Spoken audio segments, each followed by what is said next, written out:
Reporting from Arkham Asylum, this is Gotham Rogues. In this video we take a look at the Joker's first appearance.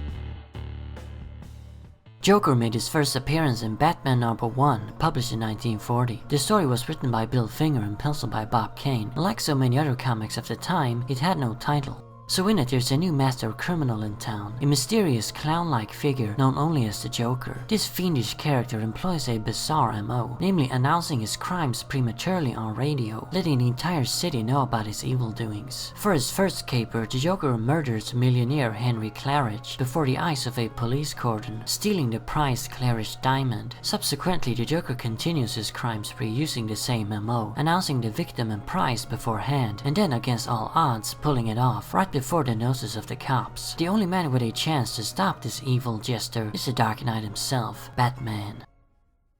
So this story is a pretty straightforward thriller. We've got a villain announcing his crimes and a hero trying to stop him. There's really not that much to it, yet it's executed so well and the nature of the villain is so good that despite being a fairly simple tale, the comic stands out among all other Bat stories of the era. Nothing that came before really holds a candle against the Joker's first appearance. I love Hugo Strange, the Mad Monk and Dr. Death, but this was something else. We've got an evil clown who's completely unpredictable and unstoppable. He'll show up from anywhere, completing his crimes no matter what. There's one scene where he's been hiding inside a suit of armor the entire time without anyone noticing, and the cops thought the room was secured. Then later the police chief himself, who's guarding the victim, turns out to be the Joker in disguise. It's impossible to know where and how he'll strike. This is very similar to what Nolan did with the character in The Dark Knight, and like Nolan said, the Joker is like a force of nature. That's what he is here, an ominous entity that can't be stopped. The comic very much feels like a horror story, a creepy clown who seems to defy the laws of reality, and he gives all of his victims giant morbid grins. If that's not horror, then I don't know what is. The Joker is also the first example of an evil clown in fiction, who's still relevant today, that is. There are a few earlier works featuring a sinister clown, but the Joker was the first to make it big. Of course, the actual clown aspect of the character, the gags and the jokes I mean, aren't really present at all here. He never even laughs once. All the Joker does is grin, creepily. The idea wasn't to make him a comedian, but instead to base the character on the Joker playing card, unpredictable and disregarding of the set rules. That isn't really what would later become the classic Joker, a crazy clown with a dark sense of humor, but it does resemble the modern take on him. Thanks to The Dark Knight, I'd guess, we've basically gotten this 1940 Joker back, at least to some extent. Before that happened, and certainly back in the goofy Silver Age, people wouldn't really have recognized the Joker of this story, but now he's easily identifiable as the Joker.